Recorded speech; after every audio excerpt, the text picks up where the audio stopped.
ከስነ ልቦና ጉዳይ ኒዮ ዝምታ ምንድነው የሚለውን በማሰብ ነው የጠራ ነው። ሚኪ በድጋሚ እንኳን ደህና መጣ። ዝምታ የምንለው ነገር ወጥ ስም ነው። አንዳንዱ ሰው በጣም ጥልቅ የሆነ ዝምታ እንመለከትበታለን።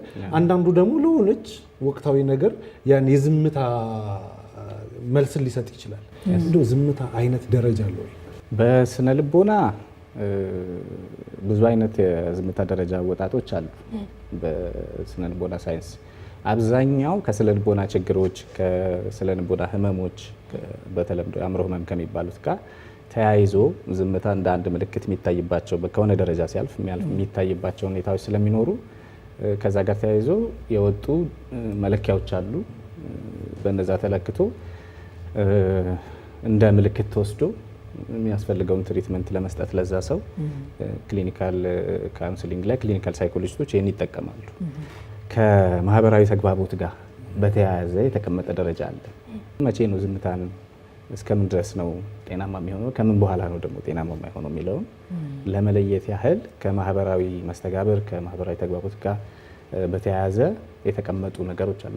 የመጀመሪያው ቅድም የኔ ምክንያት ስናገር ከጠቀስኩት ከማንነት ጋር ወይም ስብዕና ፐርሰናሊቲ ከምንለው ስብዕና ማንነት የሚለው በትክክል ፐርሰናሊቲን የሚለውን ይግለጽ አይግለጽ እርግጠኛ አይደለሁም። ግን ከዛ ጋር በተያያዘ አንዳንድ ሰዎች እነዚህ ዋና ዋና የስብዕና የፐርሰናሊቲ መገለጫ ከሚባሉት ውስጥ አንዱ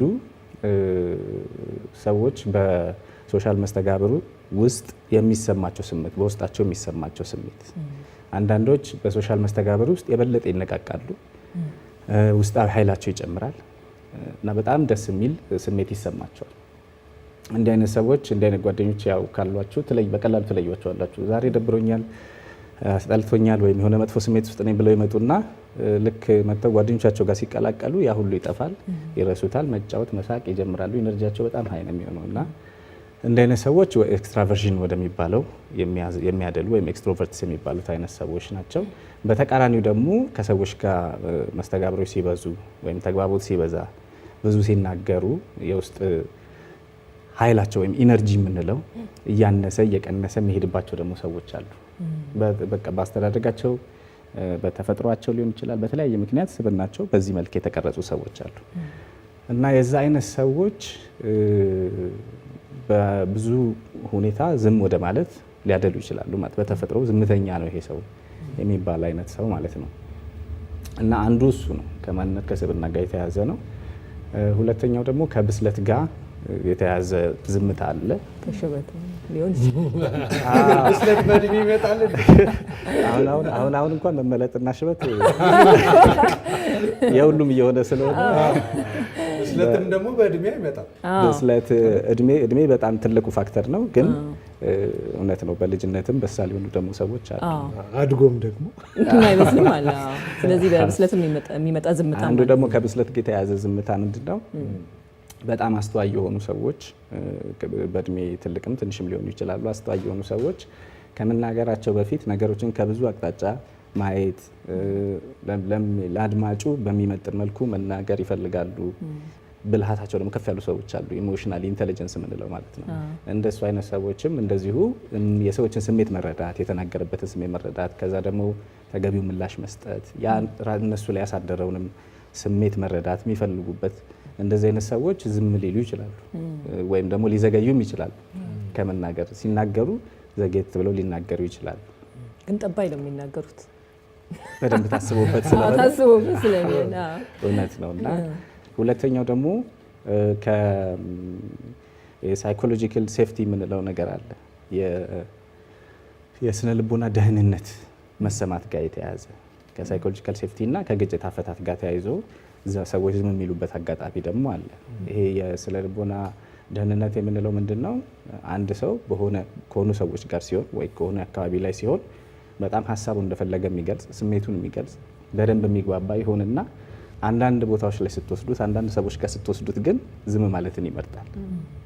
እና ልክ እንዲመርጦ ከሆነ የሚያደርገው ወይ ከግጭት ጋር ከዛ ሰው ካለው ግንኙነት ጋር የተያያዘ ነገር አለ። ወይም ደግሞ የስነ ልቦና ደህንነት የምንለው ይሄ ሳይኮሎጂካል ሴፍቲ ሴፍ እንደሆነ አልተሰማውም ማለት ነው። የሆነ ነገር ብናገር የሆነ ነገር ይመጣብኛል። ብዙ ጊዜ እኔ ላይ ይሄ እንትን ይታያል።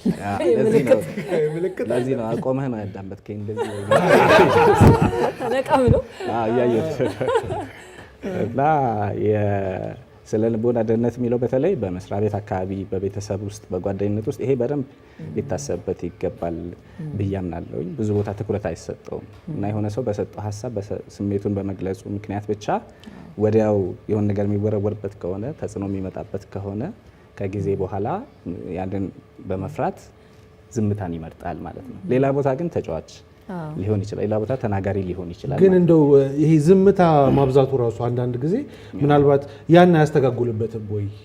ማህበራዊ ህይወቱን አሁን ከጓደኞች ጋር የሚጫወት ሰው የሆነ ቦታ ላይ ደግሞ ሄዶ ሊገናኝ ይችላል። እዛ ቦታ ላይ ዝምታ መምረጡ በራሱ ደግሞ ከግጭት ከመሸሽ ባለፈ ደግሞ ሌላ ነገር ተጽዕኖ አይፈጥርበትም? ይኖራል፣ በደንብ ይኖራል። ምክንያቱም በሀሳባችን ከኛ በሆነ መልኩ ከወጣ ብቻ ነው ሰዎች ላይ ተጽዕኖ ማሳደር የሚችለው የኛም ፍላጎት ማስፈጸም የሚችለው እንጂ ውስጥ የተቀመጠ ሀሳብ ሁልጊዜም አይታወቅም እና ሴፍ ነው። አይ ለእኛ ግን የሚያስፈልገውን ተጽዕኖ የምንፈልገውን ነገር ከማስፈጸም አንጻር የኛን እንትን ይቀንሷል፣ የኛን ተጽዕኖ ይቀንሷል፣ በጣም ይቀንሷል። ግን ኢንቫይሮንመንቱ ነው አሁን ችግሩ ያለው ከኢንቫይሮንመንቱ ጋር ነው። ያ ሰው ሌላ ቦታ ተጫዋች ነው፣ ተግባቡቱ ጥሩ የሆነ ሰው ነው። የሆነ ቦታ ላይ ግን የማይጫወት ከሆነ የማይናገር ከሆነ የሰውየው ሳይሆን ችግሩ የኢንቫይሮንመንት የከባቢው ነው ማለት ነው። ወይ እዛ ቦታ ላይ ያለው ሰው ያንን የሚፈቅድ አይደለም፣ ስሜቱን በነፃነት እንዲገልጽ፣ ሀሳቡን በነፃነት እንዲገልጽ የሚፈቅድ አይደለም ማለት ነው። ሶስተኛው ደግሞ ከአጠቃላይ ማህበራዊ መስተጋብርን ካለመፈለግ ማንነት ላይ መሰለኝ ነው። ከማንነት ሳይሆን አጠቃላይ ምንም አይነት ከሰዎች ጋር ግንኙነት አለመፈለግ። ያው ግንኙነት ካልፈለገ ደግሞ ሰው አንዱ የግንኙነት መንገድ ይሄ ንግግር አይደለም። ስለዚህ ንግግርን አለመፈለግ ከሰዎች ጋር ሆን ብሎ ያንን ለመቁረጥ መሞከር፣ ከዛ መቆጠብ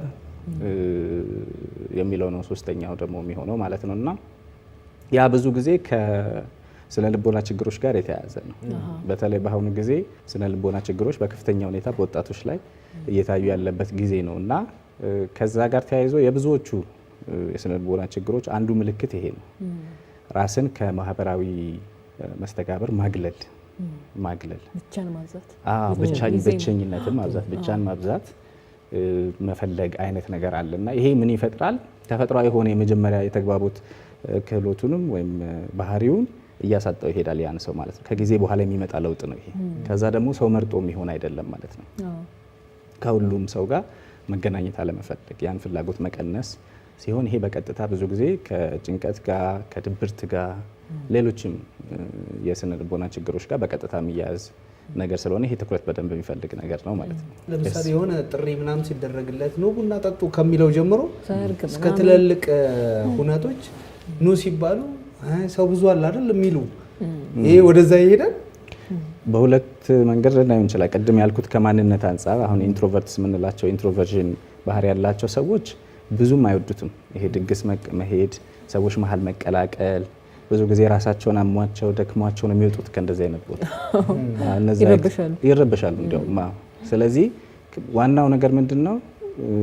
ይሄ ነገር ከማንነቱ ጋር የተያዘ ነው ወይ ረጅም ጊዜ አብሮት የኖረ ከልጅነቱ የኖረ ባህሪ ነው ወይስ ከጊዜ በኋላ የመጣ ለውጥ ነው የሚለው ነው ልዩነቱ የሚፈጥርልን ይመስለኛል። ከጊዜ በኋላ የመጣ ለውጥ ሲሆን ሞስት ኦፍ ዘ ታይም ከዚህ ከስነ ልቦና ችግር ጋር የተያያዘ ነው የሚሆነው።